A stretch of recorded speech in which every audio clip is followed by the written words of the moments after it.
In the Hobbii Advent calendar, we were all gifted this yarn holder with wristband. And I'm really curious about this because I am someone that sometimes crochets on the go and often finds that my yarn ball will roll away off of my lap or I get in a bit of a tangled mess. So let's explore this together because I'm really keen to see if this is something I would actually use. If we open it up and see what's inside,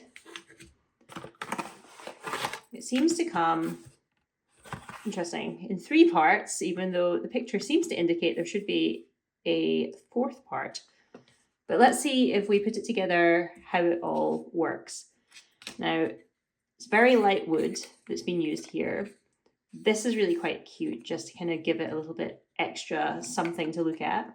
And as somebody that doesn't pull from the center of their yarn ball, I'm just going to attach my yarn like this, very straightforward, and grab the wrist strap and attach it. And you know what? This is actually quite a decent quality wrist strap. Yeah, that's quite comfortable. The whole thing feels quite light, but let's see what the movement is when I start pulling my yarn. You know what? That's actually pretty decent. I think I will give this a go next time I'm out and about and wanting to crochet in a cafe or something and just see how I get on. Is this something you've seen before or something you've used, and how do you find it?